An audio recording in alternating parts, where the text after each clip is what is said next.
विज्ञान गंगा. नमो पुंडलिका नमो चंद्रभागा नमस्कार माझा. रुक्मिणी पांडुरंगा पांडुरंगा करू प्रथम नमन. दुसरे चरण संतांची त्यांच्या कृपाने कथेचा विस्तार. बाबाजी सद्गुरु दास तुका नमो ज्ञानेश्वरा नमो ज्ञानेश्वरा. निवृत्ती उदारा सोपान देवा मुक्ताबाई नमो त्रिभुवन पावनी. आद्य त्रय जननी देवांची रे विठ्ठल.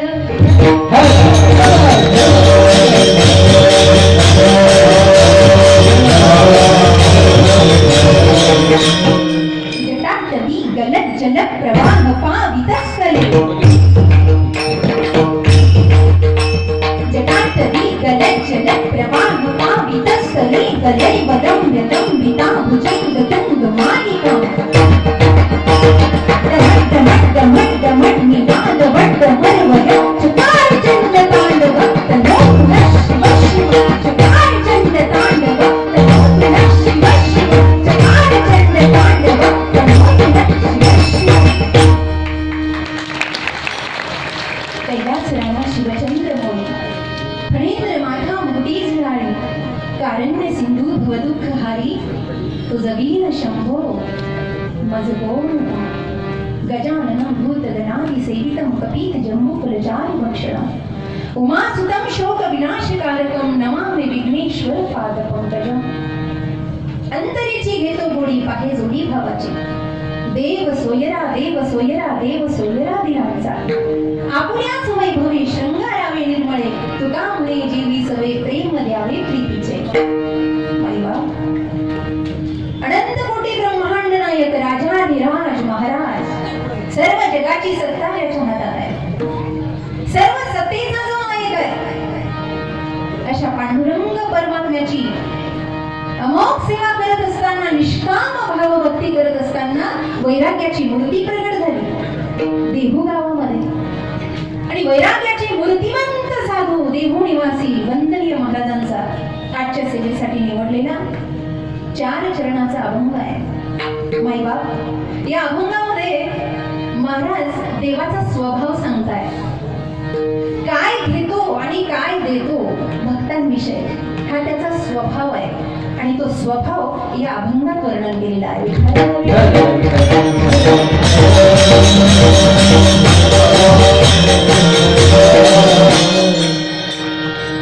सरळ अर्थ पाहूया नंतर मतीत अर्थाकडे जाऊया. अंतरेची घेतो गोडी म्हणे.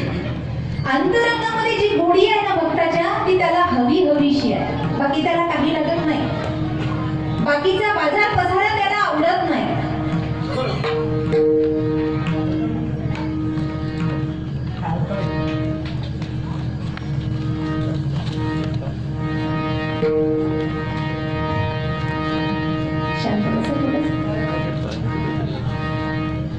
थोडा पण नको आवाज. शांत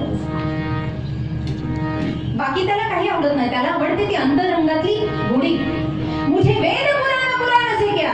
मुझे सत्य का पाठ पढ़ा दे कोई. मुझे मंदिर मस्जिद जाना नहीं. मुझे हरि प्रेम का रंग लगा दे कोई. या अर्थाची भक्ती त्याला हवी आहे. अंतरेची घेतो गोडी. पाही जोडी भावाची. त्याच्यासोबत भावाची जोडी असावी. म्हणजे कोणत्या सख्या की चुलत. कोणत्या भावाची जोडी आहे. त्या सावत्र भाऊ लागेल. त्याला प्रेम लागेल. अंतरंग साधना लागेल. असं झालं तर काय होतं महाराज अभंगात वर्णन करतात. मग देव सोयरा होतो बरं का. देव सोयरा देव सोयरा. कुणाचा सोयरा होतो म्हणे दिनांचा होतो. एकदा का दिनाचा सोयरा झाला की आपल्याच षडगुण ऐश्वर्यानं त्याला तो वैभव पूर्ण करून देतो. आपल्याच वैभवी शृंगारावे निर्मळ शुद्ध प्रेमानं भरभरून. आणि एवढंच नाही तुकाराम महाराज म्हणतात तुका म्हणे जीवी सवे जेवतो तो भक्तांच्या ताटामध्ये त्याचं उष्ट सुद्धा खातो. तुका म्हणे जीवी सवे प्रेम द्यावे प्रीतीचे. हा शब्द हा वाक्यप्रचार थोडासा गोंधळात टाकणार आहे. प्रेम द्यावे प्रीतीचे. प्रीत आणि प्रेम हे एकच आहे. पण महाराज म्हणतात देव प्रसन्न झाला की तो प्रेमाहूनही जास्त प्रेम करतो. त्याला भक्ताशिवाय राहवत नाही. म्हणून देव सोयरा देव सोयरा देव सोयरा दिनांचा. विठ्ठल विठ्ठल.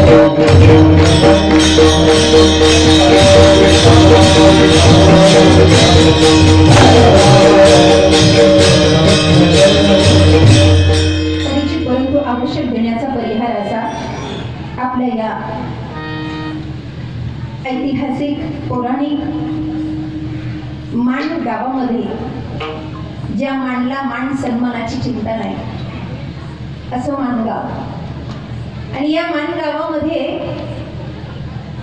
शैवकालीन पुरातनकालीन शिवलिंग स्थापन केलेलं होतं. श्री गणेशाची आराधना करणारे चिंचवडचे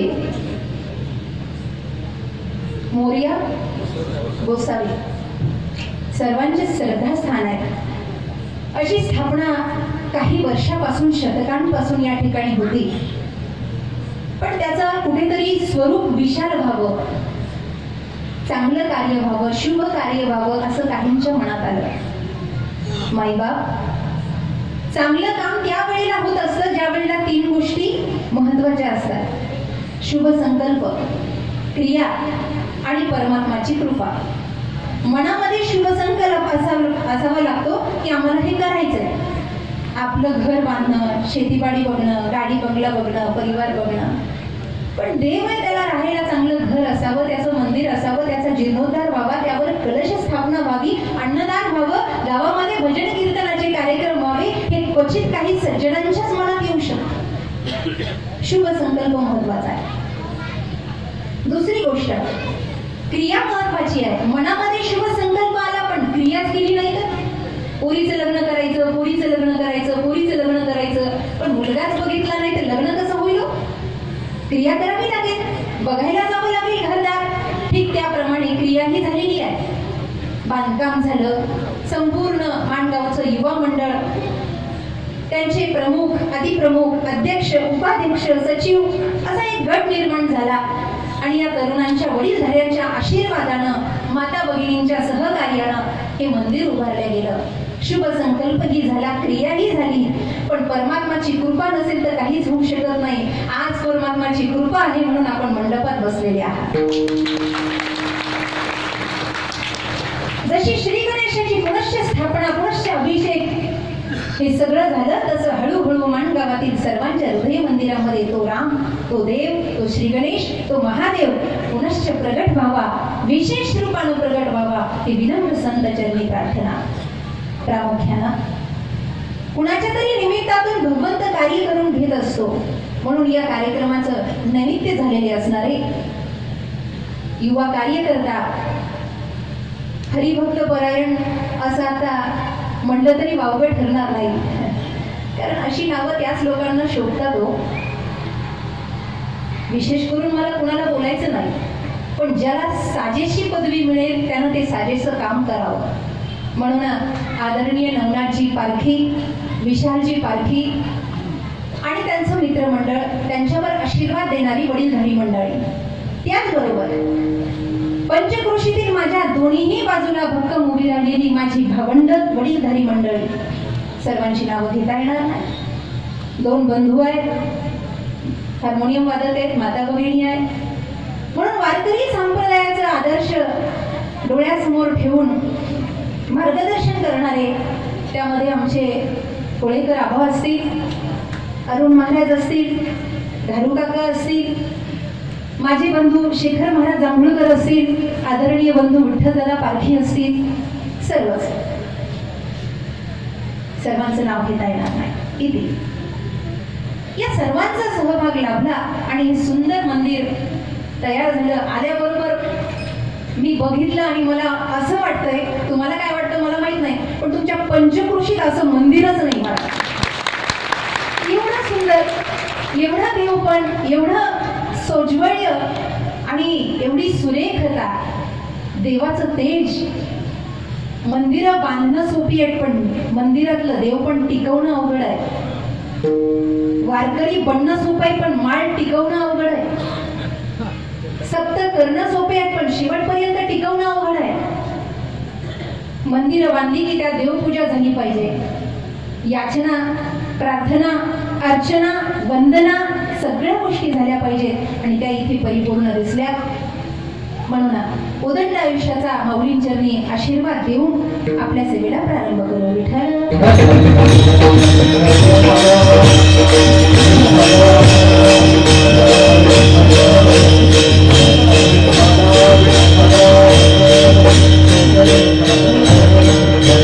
Hey!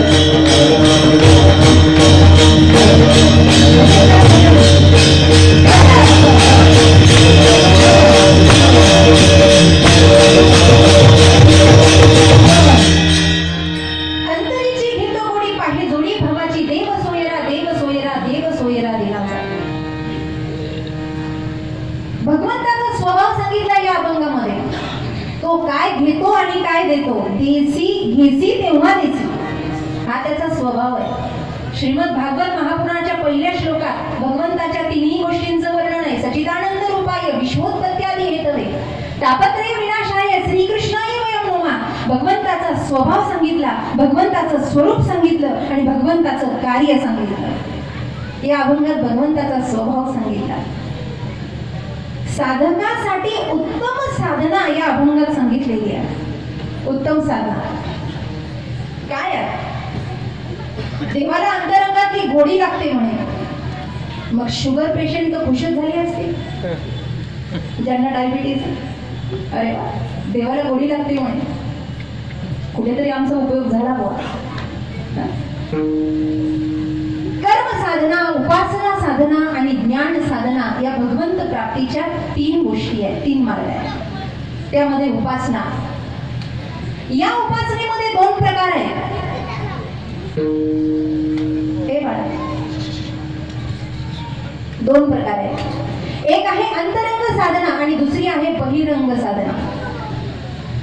बहिरंग साधना, वरचं डेकोरेशन देवाला आवडत नाही, देवाला आतलं आवडतं. नेमका प्रकार होतो वरचं डेकोरेशन वाढतं. देखीव मान फसवू धंदे असं मराठवाड्यात म्हणतात आमच्या. तुका म्हणे नको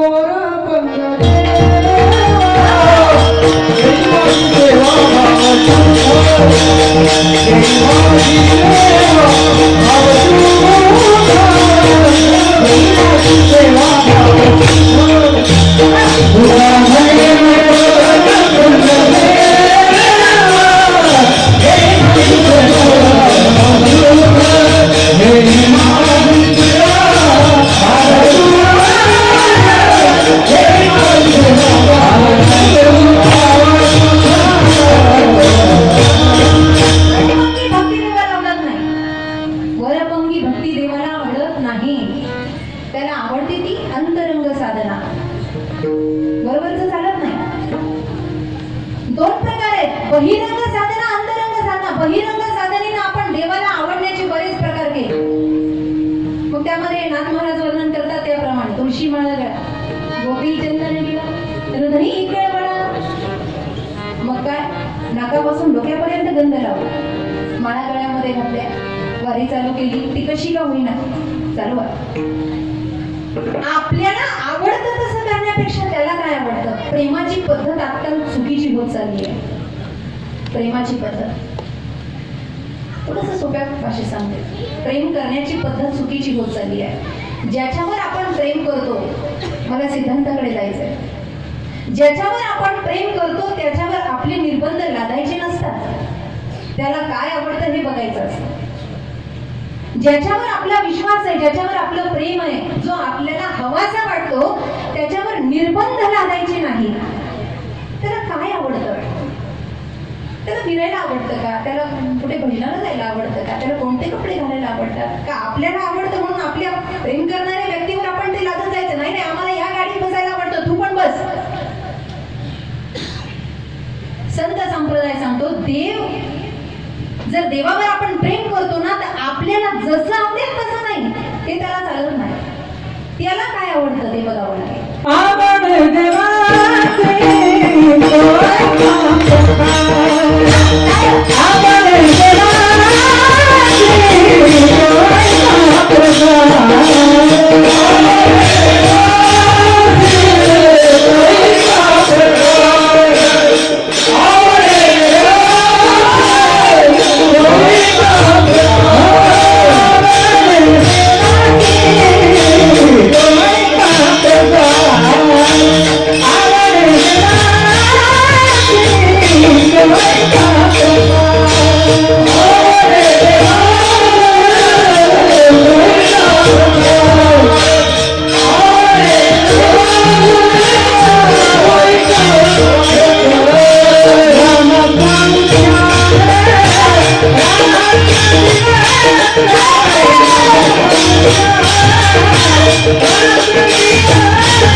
रामायणातलं वर्णन.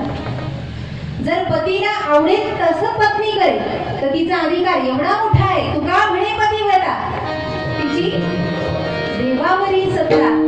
सूर्याला थांब म्हटलं तर थांबावं लागेल, निसर्गाला थांब म्हटलं थांबावं लागेल. आत्री अणुसुयेचं उदाहरण आपल्या समोर आहे. तिन्ही देव झाली वळ. पतिव्रता धर्म मोठा आहे. पतीला आवडेल ते पत्नी जसं करते तसं भगवंताला जे आवडेल ते भक्तानं केलं तरच त्याच्या अंतरंगामध्ये गोडी तयार होते आणि ती गोडी भगवंताला आवडते. तो येतो वरवरचं नाही आणि वरचं टिकतही नाही. बेंटेक्स टिकतं का? टिकतं का ग बाय ना? रागारागा पाहू नका, हो म्हणा नाही तर बेंटेक्स टिकतं का? नाही ना. सत्य जितकं टिकतं तितकं बेंटेक्स टिकत नाही ना. ते टिकत नाही तर त्याचा अवलंब कशासाठी करायचा? सत्य सोडून खोट्याकडे पळायचं कशाला? तारों के बीच में चांद छुपे नहीं, सूर्य छुपे नहीं, बादल छाए. तारों के बीच में चांद छुपे नहीं, सूर्य छुपे नहीं, बादल छाए. रीना पड़े न जगत छुपे नहीं, दाता छुपे नहीं, मांगन आयु. चंचल नारी मन छुपे नहीं, पीते छुपे नहीं, पीते पायो. कभी न कहीं से चाह कर, कर्म छुपे न बबू तेरा लाए, कर्म छुपे न बबू तेरा लाए, कर्म छुपे न बबू तेरा लाए. तारों के बीच में चांद छुपे नाही. आभा मंडळात कितीही तारे असेल, चंद्र लपत नाही. अंगाला राख लागल्यानं कर्म लपत नाही. तसं जगामध्ये खोटं जास्त वेळ टिकून राहत नाही. एक ना एक दिवस ते डोळ्यासमोर येतो. म्हणून संतांनी सत्य जाणणाऱ्या परमात्म्याची भक्ती केली, ती सत्य रूपानं केली, शाश्वत रूपानं केली. आणि म्हणून अंतरंगाचं प्रेम पांडुरंगाला आवडतं. अभंगाचं प्रथम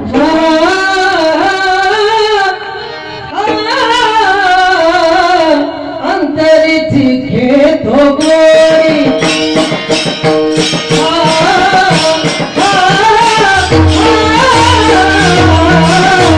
अंतरीची घेतो गोरी.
घेती तो गोडी पाहे जोडी भावाची.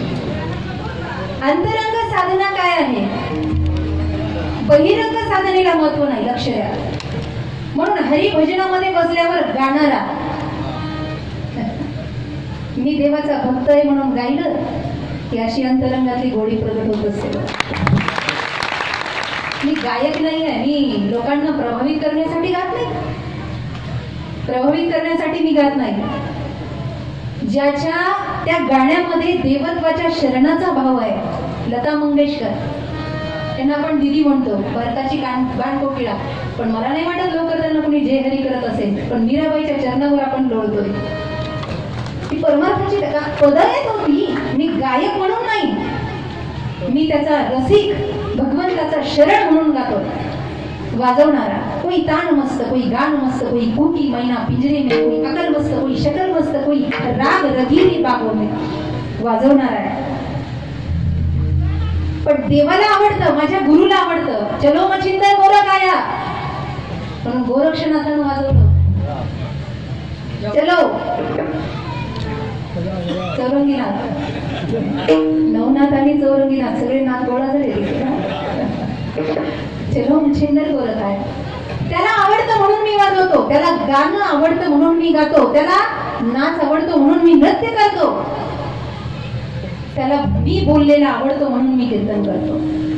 त्याला आवडतं म्हणून, त्याच्याबद्दल बोलायचं म्हणून ही अंतरंग साधना आहे. ही साधना वारकरी संप्रदायामध्ये झाली म्हणून आज वारकरी संप्रदायासारखा श्रीमंत संप्रदाय दुसरा कोणता नाही. श्रीमंत संप्रदाय म्हणून याला कधीही गालबोट लागलं नाही पाहिजे. याची सगळी जोखीम आपण घेतली पाहिजे, माझ्या सहित सर्व हवं, पण त्याला गालबोट नका लागू देऊ. ते काय असं आयरं गेलं कुठून तरी आणलं सोडलं असं नाही आहे. काय होतं माहितीये, विश्वंभर बाबा यांना पूर्व पुण्याईनं परमात्म्याची भक्ती जडली. महिपती बाबांनी लिहिलेलं तुकाराम महाराजांच्या चरित्रातलं हे वर्णन आहे. भक्ती जडली. जाऊया म्हणते पंढरपूरला देवाला पाहायला. फारच तो प्रभावित होतो म्हणे भक्तांवर. ऐका, वारकरी संप्रदायाचा प्रारंभ कसा झाला, काय या संप्रदायाला देशाच्या कानाकोपऱ्यात जागा आहे. अहो इतकी इज्जत आहे. आजकालच्या या जमान्यामध्ये एखाद्या बाईकडे एखादा व्यक्ती जर पाणी मागायला गेला तर ती लवकर दार उघडणार नाही, पण गळ्यात माळ दिसली तर पाणी तर देईलच, पण चहा पण करेल. एवढी विश्वास माळ करेल मला. आणि आपण कसंही कुठे केव्हाही वागायचं, काहीही बोलायचं. थोडं स्पष्ट बोलते, राग आला तरी चालेल, करून करून काय करतात, दुसऱ्याकडेच बोलवणार नाही, अजून काय करतात. असं घोटा कामा नाही का. हार झिजवलाय त्यांनी स्वतःला. विश्वंभर बाबा देवाला बघायला गेले, पण त्यांचं बघणं साधं नव्हतं. देव पहावयासी गेलो, देव पण आलं, बघितलं देवाला. देवाला बघितल्यावर प्रेमात पडणं ती खरी भक्ती आहे. जगात आपण कुणाच्याही प्रेमात पडो, पण देवाच्या प्रेमात, देव स्वरूप संतांच्या प्रेमात बघितलं. सगुण सावळी स्वरूप सुंदर मूर्ती, आहा, प्रेम जडलं. प्रेम वेळा झालं. घरी आले, डोळे बंद केले की तेच रूप दिसायचं, डोळे उघडले की तेच रूप दिसायचं. काय करावं. 8 महिन्यात 16 वाऱ्या, 8 महिन्यात 16 वाऱ्या, 12 दिवस प्रवास, 3 दिवस घरी. विश्वंभर बाबा वेळच कसं लागलं होतं, करमतच नव्हतं देवाशिवाय. देवा तुझ्याशिवाय करमतच नाही, राहू कसा मी. 3 दिवस घरी थांबायचे, 3 दिवस वारी करत राहायचे सारखे. जुना काळ, वडीलधारी मंडळी, माईबाप इथे बसलेली आहे. चपात्या पोळ्या अशा चुरा करायचा आता वगैरे नाव. त्यामध्ये गावरान तूप, गूळ टाकायचं, वेलची पूड टाकायची, आणि त्याचे गोळे तयार करायचे. मलिदा, चुरमा, राजस्थानमध्ये त्याला चुरमा म्हणतात, आपल्याकडे मलिदा म्हणतात. त्याचे गोळे विश्वंभर बाबांना घरून करून दिले जायचे, आणि ते प्रवासामध्ये मोजायचे की आता माझे मुक्काम किती आणि हे गोळे किती. किती दृढ विश्वास होता, किती दृढ निष्ठा होती. सकाळी एक गोळा आणि संध्याकाळी एक गोळा. आणि विश्वास होता तेवढा. माईबाप एवढी यात्रा केली पण शरीर आहे हो. इसे त्यांना धन की कोण पडाल. कबीर महाराज म्हणतात इसे तन धन की कोण बढ़ाई देखत नैनों में मट्टी मिलाई. इसे तन धन कोण पडाल. समाप्त होणारे शरीर त्रस्त करत असतं. शरीर कळालं, पाय गुडघे कळाले, चक्कर आली, मूर्छा आली, तिथेच पडली. कुठे. अकलूजला. एकच मुक्कामाचं पंढरपूर बाकी होतं अकलूजवर. त्या काळात अकलूजला गळून पडले, मूर्छा आली, डोळे उघडे नसे झाले, हातपाय झाले, जमिनीवर पडले. विठ्ठलाच्या डोळ्यात पाणी आलं. अशी भक्ती असावी की देवाच्या डोळ्यात पाणी यावं. पळत सुटला, पळत सुटला. त्याला बोलवायची गरज नाही, तो धावत येत असतो. विश्वंभर बाबांसाठी देव धावत आला. वाळवंटात निऱ्याच्या बाबा पडले होते हो. अंगाला वाळू लागली होती. देहवान हरवलेलं होतं. काहीच कळत नव्हतं मी कुठे. पांडुरंगाला दया आली आणि निऱ्याचं वाळवंट ते पंढरपुराचं वाळवंट केलं. आणि तीच पंढरी तिथे उभा केली, स्थापन केली. विश्वंभर बाबाला हलवून उठवतात पांडुरंग. बाबा का घाबरता. अहो पंढरी आली आहे ना. पंढरी आली आहे बाबा, पंढरी आली आहे. बाबांनी डोळे उघडले, उठून बघताय तर काय. अरे पंढरीचं वाळवंट. पिशवीमध्ये हात घातला, पडशीमध्ये. तेव्हा पडशी म्हणायचे त्याला. त्या पडशीत हात घातला, पिशवीमध्ये हात घातला आणि पाहिलं तर त्याचे 2 गोळे शिल्लक होते. बाबा म्हणले खोट. तू खोटं, तुझं पंढरपूर खोटं. हे पंढरपूर नाही. कसं ओळखलं. अहो अजून माझे 2 गोळे शिल्लक आहेत. एक मुक्कामाचे गोळे अजून शिल्लक आहेत. हे पंढरपूर नाही. देवाला हार मानावी लागली. एवढी कुठे निष्ठा असते वेड्यासारखी. हे पंढरपूर नाही. देवानं सांगितलं बाबा एवढी भक्ती आहे तुमची, माझ्याकडे येण्याची गरज नाही. आता मी येतो. दृष्टांत दिला. घरी जा. ज्या आंब्याच्या झाडाखाली तुळशी बुक्का असेल, समजायचं मी तिथे आलो. माईबा पंढरपुरातून देव येतो. कौन कहते ये भगवान आते नहीं, विश्वंभर बाबा की तरह तुम बुलाते नहीं. त्यांनी बोलवलं, तो आला. कारण राहवत नाही त्या देवालाही. अंतरीची घेतो गोडी, पाहे जोडी भावाची. एवढे अंतरंग साधना परिपक्व असावी लागते. भजन करत असताना, भक्ती करत असताना स्वतःचं जीवन दर्शन बघा. आपल्याकडे ती अंतरंग साधना आहे. माती आहे आपल्या जीवनाची माती. गाथा आहे आपल्या घरात, ज्ञानेश्वरी आपल्या घरात, तरी आपली अक्कल जागेवर नाही. कळत नाही आपल्याला. ऐन वेळेला ग्रंथ उघडायला कळत नाही. राजकारणात असेल, समाजकारणातलं असेल, परमार्थातलं असेल, संसारातलं असेल, प्रत्येक प्रश्नाचं उत्तर गाथ्यामध्ये आहे. प्रत्येक प्रश्नाचं उत्तर माय ज्ञानेश्वरीमध्ये आहे.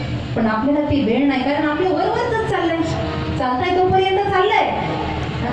लोकांनी म्हणायला पाहिजे, लोकांनी आपल्याला खुर्ची द्यायला पाहिजे, लोकांनी आपल्याला महाराज म्हणायला पाहिजे. कशासाठी. का हा धर्म की काही औपचारिकता. जोपर्यंत आपली साधना परिपक्व आणि खोटं खोटं करून आयुष्य जाईल. म्हणून लोक म्हणत असतात ना, हो त्यांचं घरदार. 14 टाळकरी होते तुकाराम महाराजांचे. म्हणजे टाळकरी फक्त नुसते टाळ वाजवण्यापुरते नव्हते. जर ते टाळ वाजवण्यापुरते असते तर निळोबरायांना दर्शन दिलं असतं काय. घरातला परिवार होता. महाराज लोकांच्या घरातला परिवार काय, तो फक्त महाराज लोकांसाठी आलेल्या लोकांना चहा पाण्याला करायला होता का. भगीरथीसाठी महाराज आले नसते. ही सत्यता वारकऱ्यांच्या घरातली आहे, संतांच्या. म्हणून समाधी संजीवन हरिपाठ आहे. सगळ्या संतांना घर आहे हो, पण माझ्या माऊलीला घर नाही. घर नाही. माऊलींना घर नाही. जीवनाची राख रांगोळी केली ना, अख्ख्या जगाची माऊली झाली. सगळ्यांना घर दिलं, तिला घर नाही. पंडितांनी तिची ज्ञानेश्वरी तरी अभ्यासली पाहिजे. वरवरचा परमार्थ करायचा कुठपर्यंत. कुठेतरी जीवनाची साधना व्हायला हवी. म्हणून अंतरीची घेतो. तुम्हाला आज राग येईल, खोटं वाटेल, लबाड वाटेल, माहित नाही. आपण हबब म्हणून घेतो ना तर आपली ही जीवनात साधना व्हायला हवी. जोपर्यंत लोक कला म्हणून कीर्तन ऐकतील तोपर्यंत आपलं जीवन शून्य आहे. त्या दिवशी श्रद्धा म्हणून कीर्तन ऐकतील त्या दिवशी कीर्तन करतील. लोक म्हणतात त्याच्याकडे हसवण्याची कला आहे, एकाकडे रडवण्याची कला आहे, एकाकडे बोलण्याची कला आहे. जोपर्यंत समाज कलाकार म्हणून बघेल इज्जत नाही. ज्या दिवशी साधू म्हणून कीर्तनाला समाज बसेल त्या दिवशी समजावं आपलं जीवन सफल, आपलं खानदान सफल. आणि मग महाराज म्हणतात धन्य माता पिता दयाची होई कन्या पुत्र होती जे सात्विक. तोपर्यंत नाही. असं आहे वरवरच सोडून द्यावं. आता कलियुगाचा प्रकोप दिन प्रतिदिन वाढत चाललेला आहे. दिन प्रतिदिन अवडंबर राहत नाही, खोटं जगाच्या समोर येतं. काय झालं? हरिदाई परी आवरेनो हरिदाई परी आवरेनो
खोटं फार काळ टिकत नाही.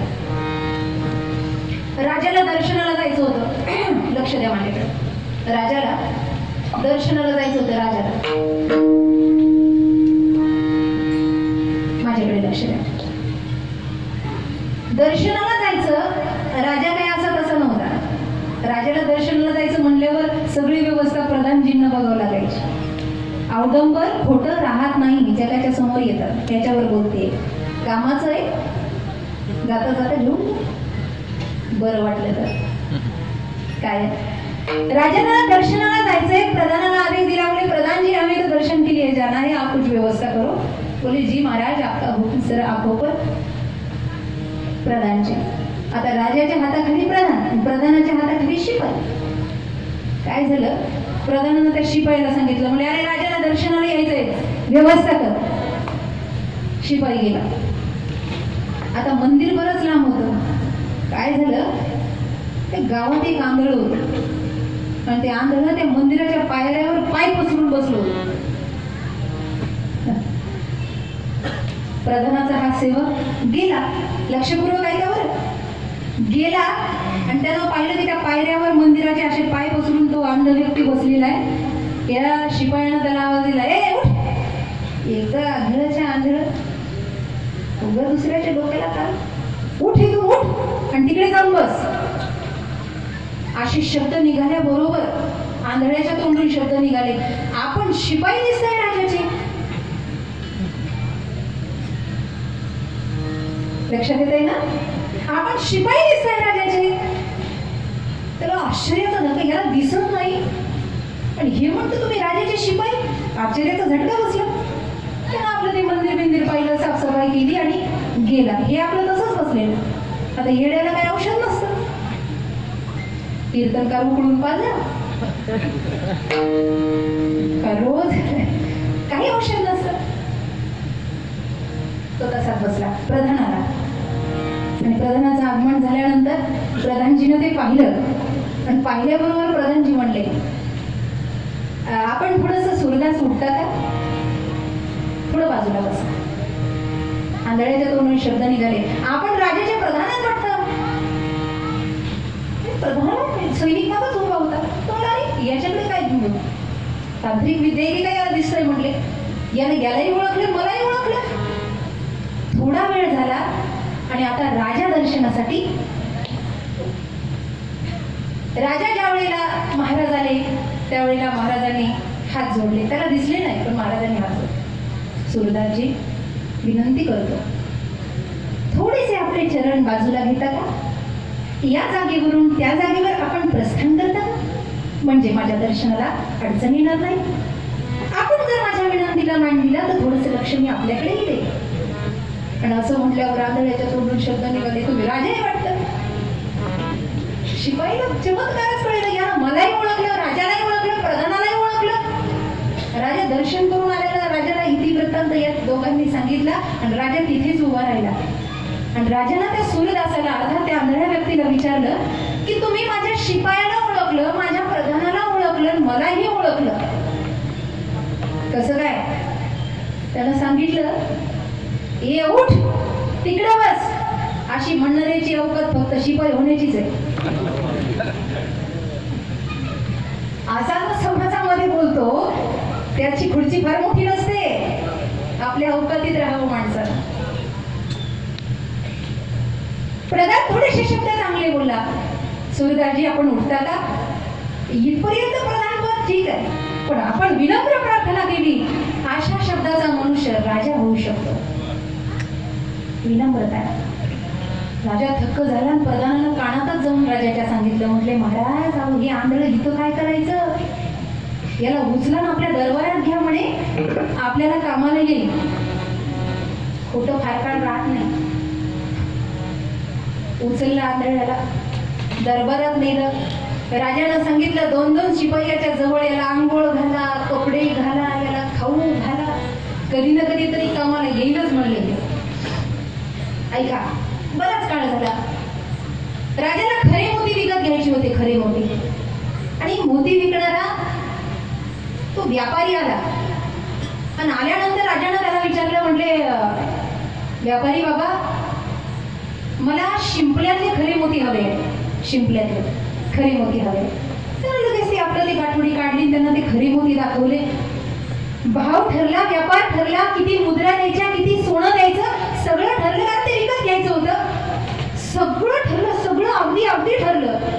आणि आता बस व्यवहार पक्का करून मुद्रा हातामध्ये द्यायची वेळ आली तर प्रधानजी कानाजवळ गेलं राजाच्या.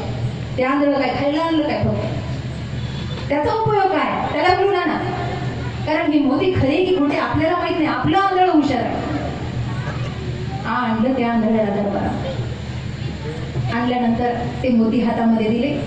आंधळ्यानं मोती हातात साचपडल्याबरोबर त्यानं सांगितलं, महाराज, हे शिंपल्याचे मोती शुद्ध मोती नाही आहेत, हे रजयुक्त मोती आहे.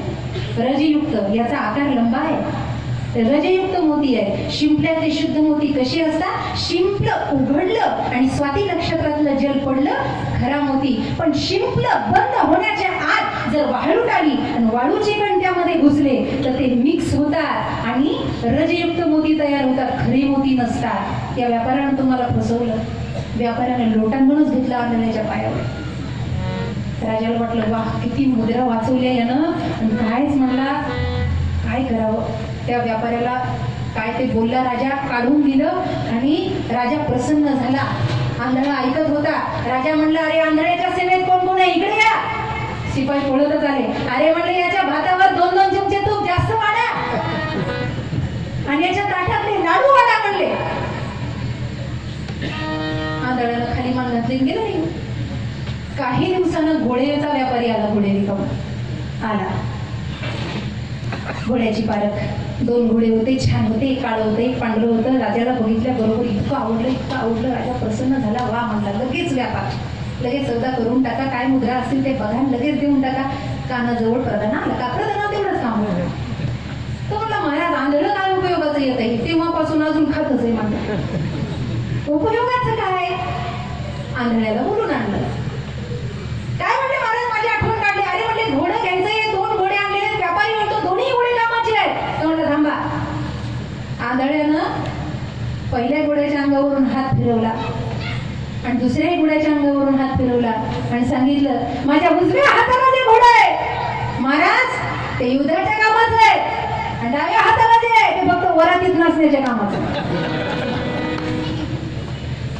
घोड्यांचं सांगते वेगळा अर्थ काढू नका. कशाला मी काय बोलू नाही तसं या व्यासपीठावर. घोडं फक्त वरातीत नाचण्याच्या कामाचं आहे म्हणे. राजा म्हणला कसं काय ओळखलं? अहो, ज्या घोड्याला हात लावून याबरोबर ते थर्र करतं, ते वरातीच्या कामाचं नाही, ते युद्धाच्या कामाचं आहे. आणि याला लातेला फुंदळलं तरी हे हाललं म्हणले. याला फक्त खायचं नाचायचंच कळतं म्हणले, दुसरं काही कळत नाही.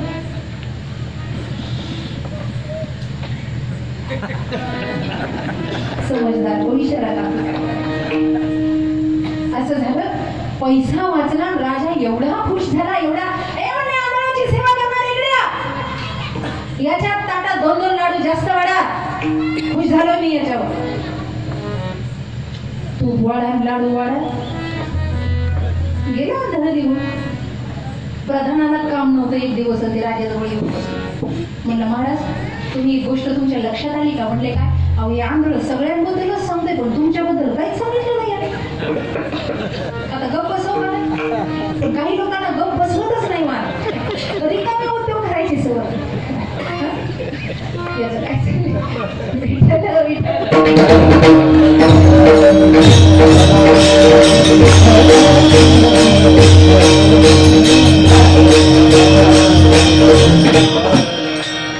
म्हणून कीर्तन आहे. रिकामी काम लोकांनी करू नये म्हणून कीर्तन आहे. कीर्तन हसवण्यासाठी नाहीये, जीवनाचा हसू होऊ नये म्हणून कीर्तन आहे. जीवनाचा हसू होऊ नये म्हणून नाही काय. म्हणून सगळ्याबद्दल सांगता हे, पण तुमच्याबद्दल यानं काहीच सांगितलं नाही. राजाच्या मनात दिलं पेटून. राजा उठलं, काही काम नव्हतं, दिलं त्या आंधळ्याजवळ. म्हणलं, आंधळे बुवा सगळ्याबद्दल सांगितलं तुम्ही सूरदास, पण माझ्याबद्दल तुम्ही काहीच सांगितलं नाही. आंधळे म्हणलं, जाऊ दे, झाकली ती 1.25 लाखाची, उघडली तर उगाच तुमचा अपमान होईल. नाही म्हणलं, असं म्हणल्यावर राहू नाही होईल, सांगाच म्हणलं. म्हणलं महाराज तिथून इथं आणलंय, तुम्ही कशाला पुन्हा तिथं भीक मागायला लावताय? मग तर राजाला राहावेच ना. माझ्याबद्दल आता सांगितलं, ऐकल्याशिवाय मी राहणार नाही. म्हणजे ऐकायचं? हो ऐकायचंय ना की? हो ऐकायचंय का? ऐकायचंय? अरे बाय ऐकायचंय? ऐक म्हणले, तू ज्या परंपरेनं राजगादीवर बसलाय ना, तू त्यांचा वारसच नाहीयेस.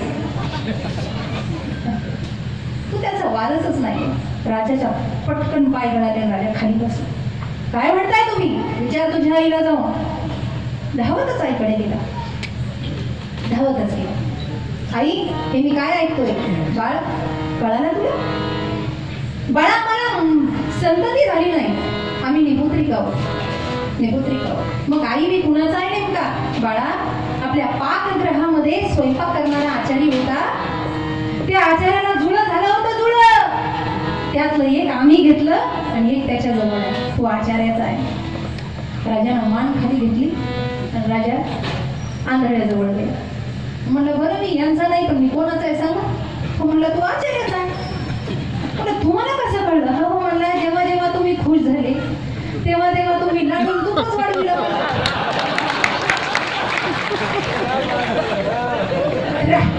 राजाचा पिंड असताना एखादा कंठ तोडून दिला असता ना? अरे पिंड तो पिंडच असतो बाबा, असं कुणाचं काही चालत नाही. पण राजाचं सगळं ढोंग उघडं पडलं की हे आचार्याचं गादीवर बसलंय. जगात खोटं टिकून राहत नाही, म्हणून माई बाप सत्याचं आचरण असावं, सत्य आचरण असावं. कारण सत्य तू विठ्ठला. आणि जिथं सत्य आहे तिथं देव आपलं करतो. अभंगाचं दुसरं जग. देव सोयारा, देव सोयारा, देव सोयारा, देव सोयारा,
दुसरा नाही. देव सोयरा, देव सोयरा, देव सोयरा दीन.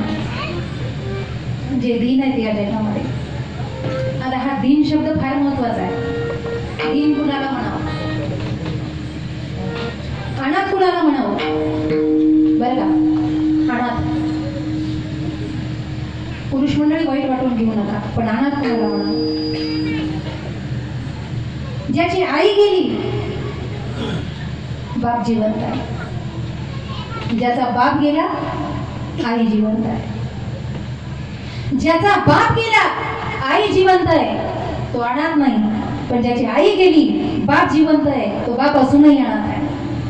कारण आईची बरोबरी कोणी करू शकत नाही. स्वामी तिन्ही जगाचा, आई विना.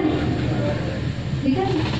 दीन कुणाला म्हणावं, त्याच्याजवळ मूळताच काही नाही असं नाही. ज्यानं आपली ऐश्वर्य, आपली संतती, आपली संपत्ती, आपला जगातला मान सन्मान, ऐश्वर्य, पद, प्रतिष्ठा भगवंत चरणी लीन करून टाकली. आता देवाशिवाय काहीच नाही. कृष्ण माझी माता, कृष्ण माझा पिता, बहीण बंधू चुलता, कृष्ण माता. आरती झाल्यावर आपण श्लोक म्हणतो की नाही, त्वमेव माता च पिता त्वमेव, त्वमेव बंधूच सखा त्वमेव, त्वमेव विद्या धनं त्वमेव, त्वमेव सर्व त्वमेव देव. देवा आता तू सगळं आहे आमचं. आणि आता अनन्यश्चिंत यंतो मा ये जना पर्युपासते तेषां नित्ययुक्तानां योगक्षेमम् अहम्यहम्. जो होय माझा अनन्य शरण, त्याची निवारी मी जन्म मरण. कारण माझं काम आहे ते. म्हणून सोयरा दिनाचा, आपल्याकडे सोयरे राहिले भरपूर आहेत ना. मराठवाड्यात एक म्हण आहे, टवकी फुटली भाऊकी उठली म्हणे. आवाज येतो, डोकं फुटले, त्याचा आवाज झाला की भाऊ बंधू म्हणतात चला. एकदा का फोटोला हार लागला, विषय संपला. कै करून टिंब, स्व करून वै करून, त्या टिंबातच सगळं आहे. काही उपयोग नाही. देव सोयरा, देव सोयरा, देव सोयरा दिलांचा. आणि म्हणून संत सखूचं बाळंत पण केलं. धावत आला तो, प्रश्न विचारला एकानं. म्हणले देवा, अरे साड्याचं दुकानच उघडलं होतं तू द्रौपदीसाठी. साड्याचं दुकान एक आरती न्यायची की, पण साड्याचं दुकान उघडलंस तू, एवढी जवळ. देवानं सांगितलं, मी घेसी तेव्हा रेसी. ऋषी अवस्थेमध्ये, साधू अवस्थेमध्ये स्नान करत असताना गंगेमध्ये आहे. 2 प्रसंग आहेत तसे. आणि गंगेमध्ये असताना कमरेची लंगोटी निघून गेली, नग्न अवस्था आहे. आणि बाहेर कसं यावं, परीक्षा होती द्रौपदीची. कसं येऊ बाहेर, म्हणून लज्जारक्षण त्या साधूची होण्यासाठी. तो साधू नव्हता, भगवान श्रीकृष्ण होता. लज्जारक्षण करण्यासाठी स्वतःचा भरजरी शालू फाडला आणि असा एक एक धागा अर्पण केला. एक एक, जोपर्यंत त्यांना पुरत नाही तोपर्यंत. आणि दुसरी कथा अशी सांगते की भगवान श्रीकृष्णाच्या बोटाला लागलं होतं आणि त्यावेळेला पदर फाडला आणि चिंधी बांधली. प्रमाणे त्याचा चिंधी बांधते द्रौपदी, चिंदी बांधते द्रौपदी हरीच्या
सोयरा होतो सोयरा. आणि त्याला एवढी काळजी आहे, एवढी काळजी आहे. आता तुम्ही वडीलधारी मंडळी बसलेली आहात माझ्यासमोर, तरुणांचं ठीक आहे, माझ्यापेक्षा ज्येष्ठ श्रेष्ठ मंडळी या ठिकाणी बसलेली आहे.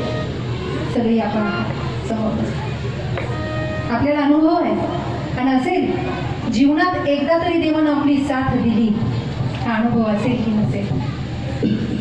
देव आपला सोयरा होतो तेव्हा एवढं आपल्याला कोणीही सांभाळत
रंगी रंगला श्रीरंग अंतकाळी विठू तयार.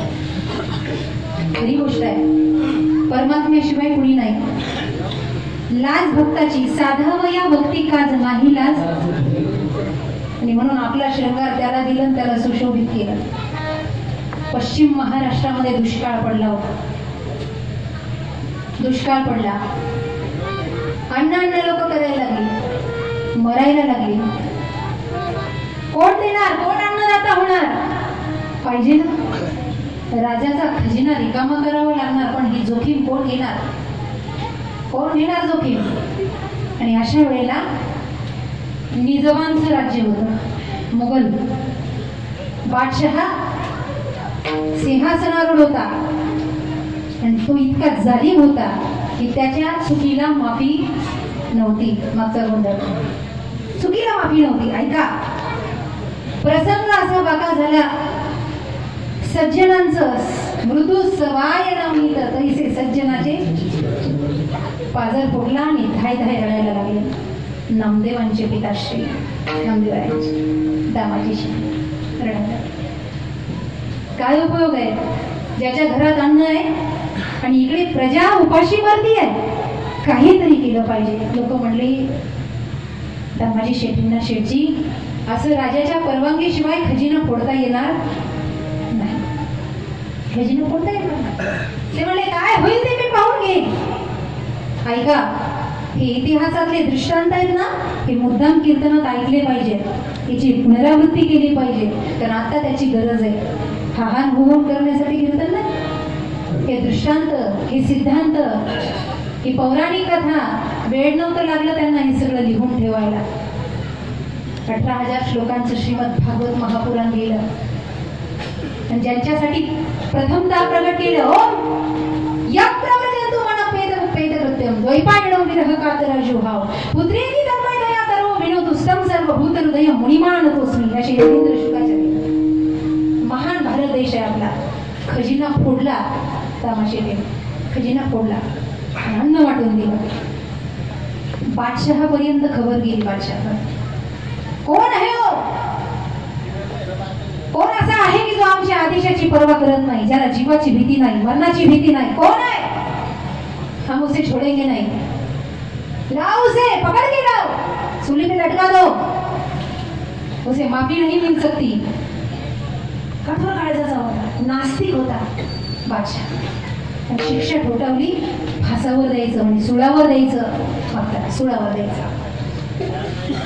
दामा शेट्टींना ही बातमी कळाली.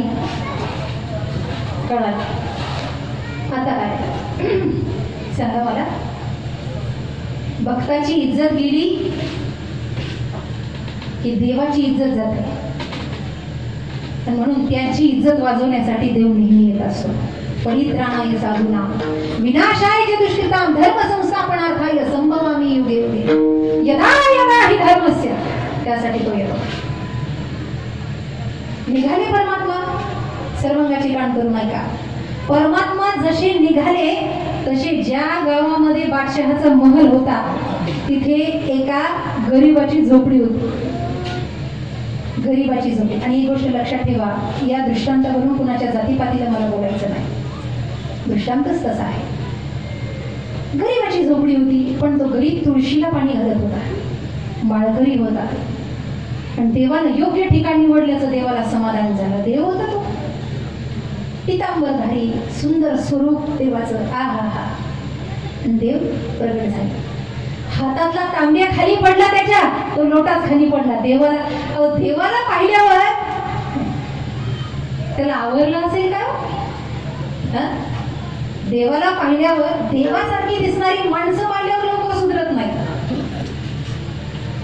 तर देवाला पाहिल्यावर अवस्था काय? या वेडा झाला तो, वेडा नाचायला लागला. पांडुरंग कांती, पांडुरंग कांती दिव्य तेज सरस्वती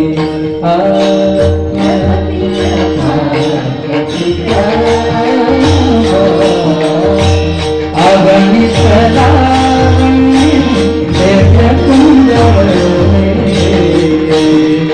नगर में थी शोभा.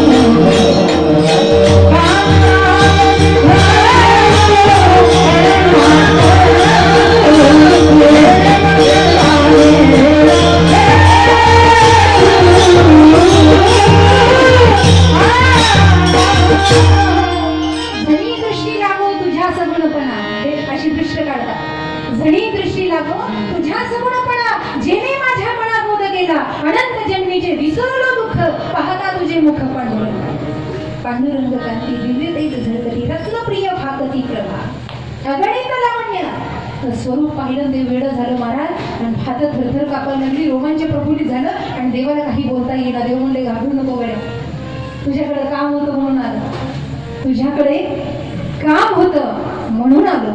त्याचंही पूर्वपुण्य काहीतरी होतं म्हणून देव तिथे आला होता. माझ्याकडे काम देवा, तुमचं माझ्याकडे काम? हो तुझ्याकडे काम आहे.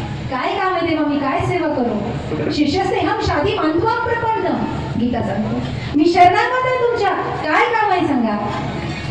देवाने सांगितलं काही नाही, तुझे कपडे मला द्यायचे आणि माझे कपडे तू घालायचे. आता याला कपडे बदलता येत नव्हते, हो इतका वेळ आहे का? पण त्याचं पुण्य किती. तुझे वस्त्र मला दे आणि माझे वस्त्र तू घाल. त्याच्या अंगावर कपडे कोणते होते?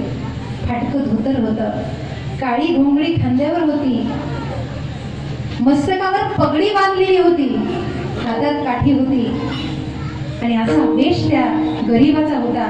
देवानं सांगितलं हे सगळं मला द्यायचं आणि माझं तू घालायचं. देवा मळकी कापड येते, कापड कशी आहे? मळकी आहे देवा, मळकी. अरे चालून घे, देव आहे मी. आणि त्याची मळकी कापड देवानं घातली आणि देवाचा रत्न जडीत पितांबर त्यानं घातला आणि तरी ते देवाला वळवळू पाहत. देवा एवढे मळकी कापड घातली तरी तू चांगला दिसतोस रे. कपड्यावरून कुणी चांगलं दिसत नसतो बरं. गैरसमज असला तर काढून टाका. कपड्यावरून कुणी जास्त आता सवयच लागली ती लेप लावायची तोंडाला. ते रुमाला पुसलं की ते थेप त्या रुमालावर येतात. काय नाही एवढं नटायचं. ज्याला सुंदर दिसायचं ना त्याने दोन काम करायचे. पहिलं काम, ज्याचं मन सुंदर आहे तो सुंदरच दिसतो त्याला नटायचे.